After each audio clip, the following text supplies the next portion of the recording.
नमस्कार दोस्तों, स्वागत है आप सभी का बीके उज्जैन यूट्यूब चैनल पर। दोस्तों, मैं आप सभी के लिए पर्यावरण अध्ययन ईवीएस के प्रैक्टिस सेट लाया हूं, जो कि एनसीईआरटी पाठ्य पुस्तकों पर आधारित होंगे। ये प्रैक्टिस सेट एमपी टेट और सी टेट के साथ ही अन्य सभी प्रतियोगी परीक्षाओं के लिए महत्वपूर्ण है दोस्तों। तो वीडियो को दोस्तों शुरू से आखिरी तक देखिएगा, क्योंकि ये वीडियो आपके लिए बहुत ही महत्वपूर्ण है दोस्तों। तो चलिए दोस्तों शुरू करते हैं। तो पहला प्रश्न है, निम्नलिखित में से किस जीव के दोनों कान बाहर की आवाज़ इकट्ठा करने के लिए अलग अलग दिशाओं में बहुत ज़्यादा घूम जाते हैं? तो दोस्तों पहले प्रश्न की विशेषता किस जीव की है दोस्तों? तो ऑप्शन में दिया गया है मैना, हाथी, खरगोश और बाघ। तो दोस्तों इसका उत्तर हो जाएगा बाघ। तो बाघ के बारे में मैं कुछ जानकारी आपको दे देता हूं दोस्तों। बाघ, टाइगर हमारे देश का राष्ट्रीय पशु है दोस्तों। अगर प्रश्न पूछ लिया जाए भारत का राष्ट्रीय पशु कौन सा है, तो बाघ, टाइगर होगा उत्तर दोस्तों। ऑप्शन में वहाँ पर आपको शेर, लायन का ऑप्शन भी दिखाई देगा दोस्तों। तो जल्दबाजी में जब भी ये प्रश्न आता है तो जल्दबाजी में बच्चे बाघ, टाइगर की जगह शेर का चयन कर लेते हैं और उनका एक नंबर चला जाता है। तो ध्यान रखिएगा दोस्तों, अगर भारत का राष्ट्रीय पशु पूछा जाए तो उसका उत्तर बाघ, टाइगर होगा, ना कि लायन, शेर। ओके दोस्तों, बाघ के बारे में और कुछ बिंदु देख लेते हैं दोस्तों। बाघ हमसे 6 गुना बेहतर देख सकता है। बाघ की मूछें हवा में हुए कंपन को भाप लेती है। बाघ अपनी आवाज़ बदलता रहता है। बाघ का गुर्राना 3 किलोमीटर दूर तक सुना जा सकता है। बाघ हवा में पत्तों के हिलने और शिकार के झाड़ियों में हिलने से हुई आवाज़ को पहचान लेता है दोस्तों। तो दोस्तों देखते हैं एनसीईआरटी बुक में क्या दिया गया है। तो देखिए दोस्तों, ये पेज एनसीईआरटी बुक में से लिया गया है। तो दोस्तों बाघ की कुछ विशेषताएं दी गई है, जिसे ये ऊपर देखिए दोस्तों। बाघ अंधेरे में हमसे 6 गुना बेहतर देख सकता है। और यहाँ पर भी बिंदु दिया गया है दोस्तों, बाघ की मूछें हवा में हुए कंपन को भाप लेती है और उसे शिकार की बिल्कुल सही स्थिति का पता चल जाता है। इससे इन्हें अंधेरे में रास्ता ढूंढने में भी मदद मिलती है। बाघ अपने इलाके में मूत्र करके अपनी गंध छोड़ते जाते हैं। यह इलाका कई किलोमीटर बड़ा हो सकता है। एक बाघ किसी दूसरे बाघ के मूत्र की गंध को झट पहचान लेता है। फिर उस इलाके में घुसना है या नहीं, यह तो उस बाघ की मर्जी होती है। और यहाँ नीचे दिए गए दोस्तों, बाघ मौके के अनुसार अपनी आवाज़ बदलता रहता है। गुस्से में अलग आवाज़, बाघिन को बुलाना हो तो अलग आवाज़, कभी कराना तो कभी गुर्राना। बाघ का गुर्राना 3 किलोमीटर दूर तक सुना जा सकता है दोस्तों। और नीचे दिया गया ये दोस्तों, पांचवा पॉइंट दिया गया, बाघ हवा से पत्तों के हिलने और शिकार के झाड़ियों में हिलने से हुई आवाज़ में अंतर को भाप लेता है दोस्तों। बाघ के दोनों कान बाहर की आवाज़ इकट्ठा करने के लिए अलग अलग दिशाओं में बहुत ज़्यादा घूम भी जाते हैं। यही अपना उत्तर है दोस्तों। ठीक है दोस्तों, दूसरा प्रश्न देखते हैं दोस्तों। दूसरा प्रश्न है, किसी पशु के विषय में नीचे दिए गए विवरण को पढ़िए और उस पशु को पहचानिए। यह भालू जैसा दिखता है परंतु भालू नहीं है। यह दिन के लगभग 17 घंटे वृक्षों की शाखाओं से उल्टे लटक कर सोता है। यह जिस वृक्ष पर रहता है उसी की पत्तियां खाता है। यह लगभग 40 वर्षों तक जीवित रहता है। तो दोस्तों दूसरे प्रश्न की ये जो दी गई विशेषता किस पशु की है दोस्तों? तो ऑप्शन दिए गए हैं स्लॉथ, चिंपैंजी, लंगूर और पेंडा। तो दोस्तों दूसरे प्रश्न का उत्तर हो जाएगा दोस्तों स्लॉथ। तो दोस्तों स्लॉथ के बारे में मैं आपको बता दूं दोस्तों, ये कुछ विशेषताएं तो आपके सामने दी गई है। इसके अलावा भी दोस्तों जब ये अपने पेड़ के सारे पत्ते खा लेता है दोस्तों, तभी ये दूसरे पेड़ पर जाने की तकलीफ़ करता है दोस्तों। अपनी लगभग 40 साल की ज़िंदगी में मुश्किल से 8 पेड़ों पर घूमता है दोस्तों। ये एवरेजन देखा जाए तो 5 साल तक एक पेड़ पर ही रहता है दोस्तों, और ये दोस्तों सिर्फ सोच करने के लिए एक सप्ताह में नीचे उतरता है दोस्तों। तो दोस्तों एनसीईआरटी बुक में क्या दिया गया है देख लेते हैं दोस्तों। तो एनसीईआरटी बुक में स्लोथ के बारे में ये दिया गया है दोस्तों। ये भालू जैसे दिखते हैं पर भालू नहीं है। ये दिन के करीब 17 घंटे पेड़ों से उल्टे सिर लटक कर मस्ती से सोते हैं। ये जिस पेड़ पर रहते हैं उसी के पत्ते खाकर पलते हैं, इसलिए इन्हें कहीं और जाने की ज़रूरत ही नहीं पड़ती है। जब ये अपने पेड़ के सारे पत्ते खा लेते हैं तभी वे पास के पेड़ पर जाते हैं। लगभग 40 वर्ष के अपने पूरे जीवन में ये मुश्किल से 8 पेड़ों पर घूमने की तकलीफ उठाते हैं। ये सप्ताह में एक बार ही सोच करने के लिए पेड़ से नीचे उतरते। तो देख लीजिए दोस्तों, ये आपके सामने स्लोथ का चित्र दिया गया है। इस प्रकार का स्लोथ है दोस्तों। इस 17 से कहीं कहीं 18 घंटे भी लिखा हुआ रहता है दोस्तों। लगभग 17 से 18 घंटे उल्टे सिर लटक कर मस्ती से सोते हैं दोस्तों। ये स्लोथ है दोस्तों। चलो दोस्तों अगला प्रश्न देखते हैं। तीसरा प्रश्न है, सांपों के संदर्भ में सही कथन चुनिए। तो सांपों के बारे में सही कथन बताना है दोस्तों, और नीचे दिए गए उत्तरों में से एक उत्तर का चयन करना है दोस्तों। तो ऑप्शन दिए गए हैं। ए, हमारे देश में केवल 4 तरह के जहरीले सांप पाए जाते हैं। तो ये बिल्कुल सही बात है दोस्तों। भारत में कई प्रकार के सांप पाए जाते हैं, पर उनमें से जहरीले सांप 4 प्रकार के होते हैं, जिनके नाम हैं नाग, करेत, दुबैया और अफाई। तो दोस्तों ए ऑप्शन सही है। बी ऑप्शन में दिया गया है नाग जहरीले सांपों का एक प्रकार है। ये भी सही बात है दोस्तों। हमारे देश में 4 प्रकार के जहरीले सांप पाए जाते हैं, उनमें से नाग भी एक जहरीले सांप का प्रकार है।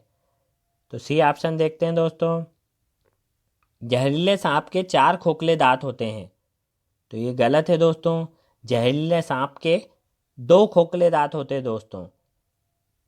जब सांप किसी व्यक्ति को काटता है तो जहर इन 2 खोखले दांतों से उसके शरीर में चला जाता है।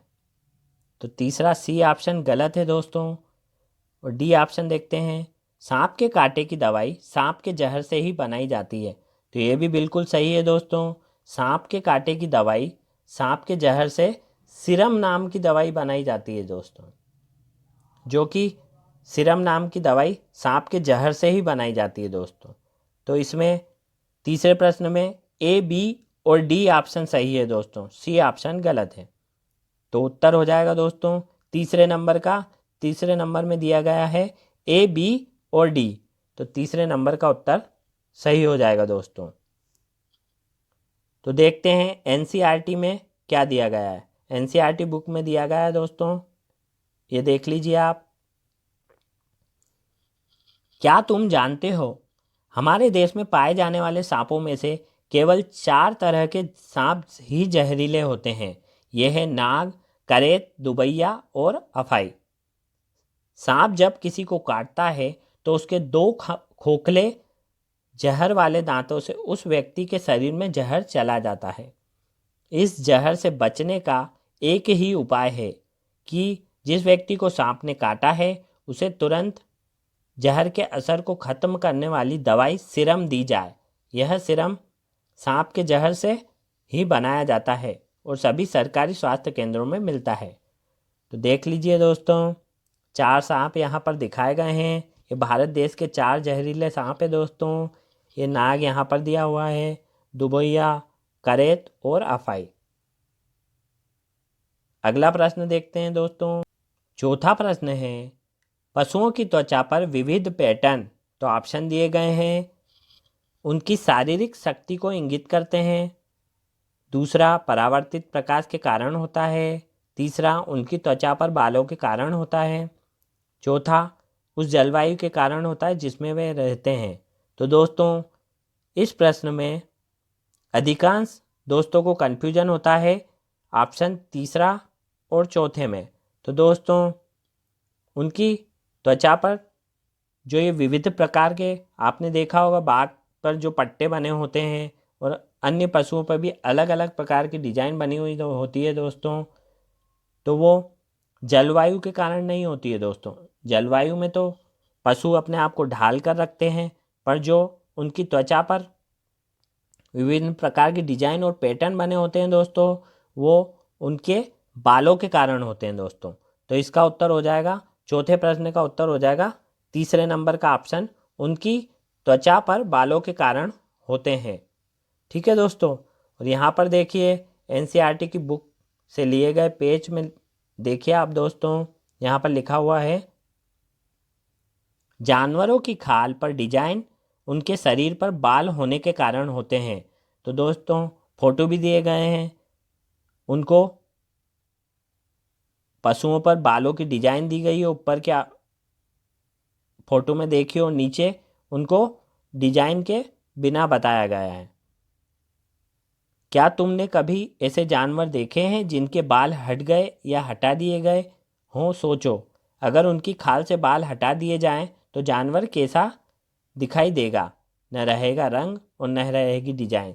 तो दोस्तों चौथे प्रश्न का उत्तर हो जाएगा उनकी त्वचा पर बालों के कारण होता है। अगला प्रश्न देखते हैं दोस्तों। पांचवा प्रश्न है, निम्नलिखित में से वह कौन सा जानवर है जिसके अग्र मतलब दोस्तों आगे के दांत हमेशा बढ़ते रहते हैं? वे दांतों को बहुत अधिक लंबा न होने देने के लिए वस्तुओं को काटते कुतरते रहते हैं। तो दोस्तों नीचे दिए गए ऑप्शन में से इसका उत्तर कौन सा होगा दोस्तों? तो ऑप्शन दिए गए हैं गिलहरी, छिपकली, चूहा और दीमक। तो दोस्तों इसका सही उत्तर है गिलहरी। तो दोस्तों कुछ दोस्तों को चूहे और गिलहरी में कन्फ्यूजन होता है दोस्तों। तो यहाँ पर गिलहरी की अपेक्षा चूहों के दांत उनके जैसे नहीं बढ़ते दोस्तों। यहाँ पर गिलहरी के दांत बहुत अधिक जल्दी बढ़ते हैं और लंबे न होने देने के कारण गिलहरी किसी भी प्रकार के खाने या वस्तु को काटती है और कुतर के खाती है दोस्तों। इसलिए पांचवे का उत्तर हो जाएगा गिलहरी। तो दोस्तों यहाँ पर एनसीईआरटी फैक्ट में दिया गया है, यहाँ पे एनसीईआरटी की बुक में यहाँ पर गिलहरी के दांत हमेशा बढ़ते रहते हैं, दांतों से काटने और कुतरने के कारण इनके दांत घिसते रहते हैं। तो अगला प्रश्न है दोस्तों, छठा प्रश्न है, निम्नलिखित में से सत्य कथन चुनिए। तो दोस्तों यहाँ पर सत्य कथन का चुनाव करना है दोस्तों। चारों ही ऑप्शन हाथी के बारे में दिए गए हैं दोस्तों। तो पहला ऑप्शन है, हाथी गंदले पानी में खेलना पसंद करते हैं क्योंकि इससे उनके शरीर को ठंडक मिलती है। तो ये सही कथन है दोस्तों। हाथी गंदले पानी में खेलना पसंद करते हैं और इससे उनके शरीर को ठंडक मिलती है। तो ए ऑप्शन सही है दोस्तों। दूसरा देखते हैं, बी, अधिकांश हाथी दिन में लगभग 10 घंटे आराम करना और सोना पसंद करते हैं। तो बी ऑप्शन बिल्कुल गलत है दोस्तों। हाथी लगभग 2 से 4 घंटे सोता है दोस्तों, ना कि 10 घंटे। तो बी ऑप्शन गलत दिया गया है दोस्तों।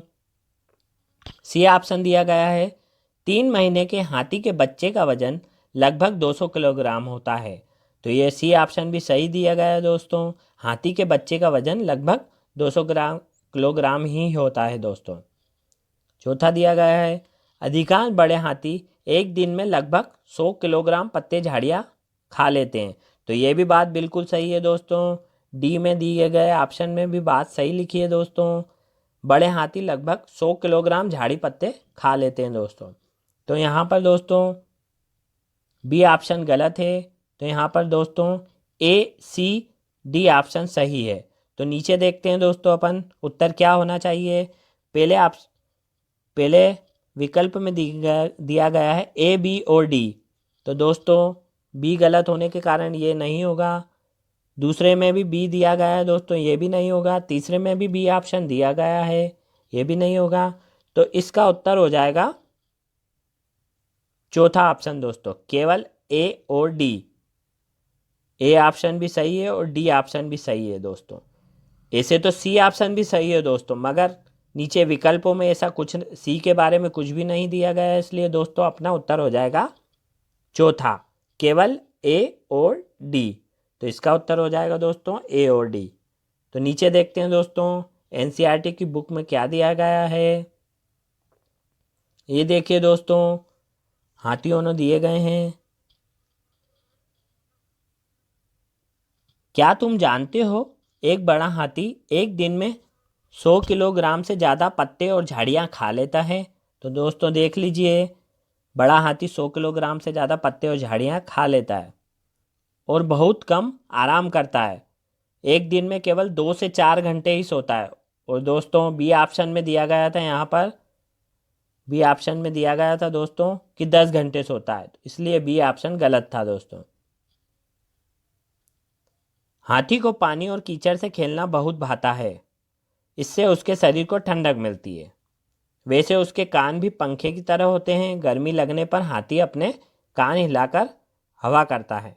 तो दोस्तों देख लीजिए, इसका उत्तर हो जाएगा ए और डी। और नीचे दिया गया है, नंदू तो सिर्फ 3 महीने का है लेकिन उसका वजन 200 किलोग्राम है। तुम्हारा वजन कितना है। तो दोस्तों ये नंदू है, ये हाथी के छोटे बच्चे का नाम है दोस्तों। तो उसका वजन नंदू 3 महीने का दोस्तों, उसका वजन 200 किलोग्राम है। और भी विशेषताएं दी गई है दोस्तों हाथियों के बारे में, अपन पढ़ लेते हैं। तुमने पढ़ा है कि नंदू हाथी अपने झुंड के साथ रहता है। हाथियों के झुंड में केवल हथनियाँ और बच्चे ही रहते हैं। तो दोस्तों हाथियों के झुंड में ध्यान रखिएगा दोस्तों, हथनियाँ और केवल बच्चे ही रहते हैं। झुंड की सबसे बुजुर्ग हथनी ही पूरे झुंड की नेता होती है। तो दोस्तों जो भी 10 से 12, 14 हथनियों और बच्चों का झुंड रहता है, उसमें जो सबसे बुजुर्ग हथनी होती है वही झुंड की नेता होती है दोस्तों। हाथी 14-15 साल तक ही इस झुंड में रहते हैं।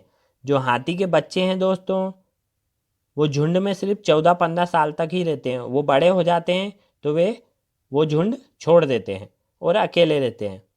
नंदू भी जब 14 से 15 साल का हो जाएगा तो वह भी अपना झुंड छोड़ देगा। तो दोस्तों आपने देखा एनसीईआरटी बुक में भी यही दिया गया है। तो छठे प्रश्न का उत्तर हो जाएगा चौथा वाला, केवल ए और डी। अगला प्रश्न देखते हैं दोस्तों। 7वां प्रश्न है दोस्तों, निम्नलिखित में से कौन अपनी मादा साथी को केवल उसकी गंध से कई किलोमीटर दूर से पहचान सकता है। तो दोस्तों ऐसा कौन सा जीव है दोस्तों जो अपनी मादा साथी को केवल उसकी गंध से कई किलोमीटर दूर से पहचान सकता है दोस्तों। तो दोस्तों बाघ के बारे में तो अपन पढ़ चुके हैं। ऑप्शन दिए गए हैं, रेशम का कीड़ा, बाघ, गिद्ध और बाज। तो दोस्तों गिद्ध और बाज के बारे में एक विशेषता बता दूं दोस्तों, ये हमसे 4 गुना तेज बेहतर देख सकते हैं और बाघ हमसे 6 गुना बेहतर देख सकता। और रेशम के कीड़े की है ये जो 7वां प्रश्न दिया गया है दोस्तों, ये विशेषता रेशम के कीड़े के बारे में दी गई है दोस्तों। तो रेशम का कीड़ा इसका उत्तर हो जाएगा दोस्तों। 7वें प्रश्न का पहला ऑप्शन सही है दोस्तों। तो इसका उत्तर हो जाएगा रेशम का कीड़ा। तो एनसीईआरटी फैक्ट में देखते हैं दोस्तों क्या दिया गया है। मैं रेशम का कीड़ा हूँ, मैं अपनी मादा को उसकी गंध से कई किलोमीटर दूर से ही पहचान लेता हूँ। ठीक है दोस्तों, अगला क्वेश्चन देखते हैं। 8वां प्रश्न है, आमतौर पर यह माना जाता है कि रात में जागने वाले जानवर हर चीज़ को जिस रंग में देखते हैं वे रंग है। तो दोस्तों रात में जागने वाले जानवर चीज़ को किस प्रकार से देखते हैं दोस्तों। 8वें के चारों ऑप्शन दिए गए हैं। पहला है बैंगनी और नीला, हरा और पीला, नारंगी और लाल, और चौथा है काला और सफ़ेद। तो दोस्तों 8वें प्रश्न का उत्तर हो जाएगा काला और सफ़ेद। तो दोस्तों इसका उत्तर है काला और सफ़ेद। तो देखते हैं दोस्तों एनसीईआरटी बुक में क्या दिया गया है। एनसीईआरटी बुक के अकॉर्डिंग दिया गया है दोस्तों, मज़ेदार बात और जैसे हमें इतने सारे रंग दिखाई देते हैं उतने रंग जानवरों को दिखाई नहीं देते। देखो इन जानवरों को ये चित्र कैसे दिखाई देंगे। आमतौर पर माना जाता है कि दिन में जागने वाले जानवर कुछ रंग देख पाते हैं। तो दोस्तों जो जानवर दिन में जागते हैं उनको तो फिर भी कुछ रंग दिखाई देते हैं दोस्तों, पर रात में जागने वाले जानवर हर चीज़ को सिर्फ काला और सफ़ेद ही देख पाते हैं दोस्तों। ठीक है दोस्तों, तो इसका उत्तर हो जाएगा काला और सफ़ेद। नवा प्रश्न है दोस्तों, निम्नलिखित में से किसकी सुनने की शक्ति इतनी तीक्ष्ण होती है कि वह वायु से पत्तों के हिलने की ध्वनि और घास पर किसी जानवर की चलने की ध्वनि में अंतर कर सकता है। तो दोस्तों, मैंने आपको पहले प्रश्न में बताया था दोस्तों कि इस प्रकार की विशेषता किस पशु या जानवर की है दोस्तों। तो ऑप्शन देख लीजिएगा दोस्तों। पहला है गिद्ध, दूसरा है रेशम का कीड़ा और तीसरा है कुत्ता और चौथा है बाघ। तो मैंने पहले प्रश्न में आपको इसकी विशेषता बताई थी दोस्तों। ये विशेषता बाघ की विशेषता है दोस्तों। तो 9वें प्रश्न का उत्तर हो जाएगा बाघ। तो बाघ के बारे में फिर देखते हैं दोस्तों। एनसीईआरटी बुक में दिया गया है दोस्तों बाघ के बारे में। बाघ अंधेरे में हमसे 6 गुना बेहतर देख सकता है। और भी मैंने विशेषता बताई थी दोस्तों आपको। बाघ की मूछें हवा में हुए कंपन को भाप लेती है और उसे शिकार की बिल्कुल सही स्थिति का पता चल जाता है। इससे इन्हें अंधेरे में रास्ता ढूंढने में भी मदद मिलती है। तो दोस्तों, यहाँ पर प्रश्न का उत्तर दिया गया है बाघ हवा से पत्तों के हिलने और शिकार के झाड़ियों में हिलने से हुई आवाज़ में अंतर को भाप लेता है। तो दोस्तों, इसलिए ये जो ऊपर दी गई 9वें प्रश्न की विशेषता जो दी गई है ये बाघ की है दोस्तों। 10वां प्रश्न है निम्नलिखित में से सही कथन चुनिए। तो ऑप्शन देख लीजिएगा दोस्तों। जिन जानवरों के बाहरी कान व शरीर पर बाल होते हैं वे बच्चे देते हैं। बी ऑप्शन है जिन जानवरों के बाहरी कान व शरीर पर बाल नहीं होते हैं वे अंडे देते हैं। सी ऑप्शन है जिन जानवरों के बाहरी कान व शरीर पर बाल नहीं होते वे बच्चे देते हैं। डी ऑप्शन है जिन जानवरों के बाहरी कान व शरीर पर बाल होते हैं वे अंडे देते हैं। तो चारों ऑप्शन देख लीजिए दोस्तों और नीचे दिए गए उत्तरों में से चयन करना है दोस्तों। पहला है ए और सी, दूसरा बी और सी, तीसरा बी और डी और चौथा ए और बी। तो दोस्तों, पहली विशेषता को देखते हैं दोस्तों। ये दोस्तों इसी प्रकार के सीटेट और एमपीटेट में प्रश्न बनाए जाएंगे दोस्तों, जिससे आपको हर प्रकार से क्वेश्चन में उलझन होने की संभावना बढ़ी रहेगी दोस्तों। पर आपको दोस्तों इससे घबराना नहीं है। आपको आपका सही फैक्ट ही चुनना है और उसी को अमल में लाके उत्तर का चयन करना है दोस्तों। तो पहला दिया है ए ऑप्शन, जिसमें दिया गया है जिन जानवरों के बाहरी कान व शरीर पर बाल होते हैं वे बच्चे देते हैं। तो सही बात है दोस्तों। जिन जानवरों के कान भी बाहर होते हैं और उनके शरीर पर बाल भी होते हैं वे बच्चे देते हैं दोस्तों। तो पहला ए ऑप्शन सही है दोस्तों। दूसरा बी ऑप्शन, जिन जानवरों के बाहरी कान व शरीर पर बाल नहीं होते हैं वे अंडे देते हैं। तो ध्यान रखिए दोस्तों, बाहरी कान और शरीर पर बाल वे बच्चे देते हैं। बाहरी कान और शरीर पर बाल जिनके नहीं होते हैं वे अंडे देते हैं। सही बात है दोस्तों, बी ऑप्शन भी सही है। तीसरा देखते हैं जिन जानवरों के बाहरी कान व शरीर पर बाल नहीं होते वे बच्चे देते हैं। तो दोस्तों सी ऑप्शन गलत है दोस्तों। यहाँ पर बच्चे की जगह अंडे आएगा दोस्तों। तो सी ऑप्शन गलत है। डी ऑप्शन देखते हैं दोस्तों, जिन जानवरों के बाहरी कान व शरीर पर बाल होते हैं वे अंडे देते हैं। वे अंडे नहीं देते दोस्तों, वे बच्चे देते हैं। तो दोस्तों डी ऑप्शन भी गलत है। तो यहाँ पर ऑप्शन ए और बी सही होगा दोस्तों। तो नीचे देखते हैं, पहले विकल्प में ए और सी दिया है जो कि गलत है। दूसरे में बी और सी, ये भी गलत। तीसरे में बी और डी, तो डी गलत होने के कारण तीसरा भी गलत। चौथा उत्तर हो जाएगा दोस्तों ए और बी। तो इसका उत्तर हो जाएगा ऑप्शन नंबर 4, ए और बी सही है दोस्तों। तो दोस्तों, आपको वीडियो अच्छा लगा हो तो वीडियो को लाइक कीजिएगा, वीडियो को शेयर कीजिएगा दोस्तों। और आपका किसी प्रकार का सुझाव या किसी प्रकार का सवाल हो तो दोस्तों नीचे कमेंट कीजिएगा। अब यहाँ पर देखिए दोस्तों, एनसीईआरटी बुक में दिया गया है, अब हरे बॉक्स में लिखे गए जानवरों के नाम को पिछली तालिका में ढूंढो और उनके नीचे रेखा खींचो। तो दोस्तों यहाँ पर देखिए, देखो तो क्या देखा तुमने, जिन जानवरों के कान बाहरी दिखाई देते हैं उनके शरीर पर बाल होते हैं वे बच्चे देते हैं। और जिन जानवरों के कान बाहर दिखाई नहीं देते, उनके शरीर पर बाल नहीं होते और वे अंडे देते हैं। देख लीजिए दोस्तों, ये एनसीईआरटी बुक में दिया गया है, इसलिए इसका उत्तर हो जाएगा 10वें प्रश्न का उत्तर हो जाएगा ए और बी। तो दोस्तों वीडियो को देखने के लिए थैंक यू दोस्तों।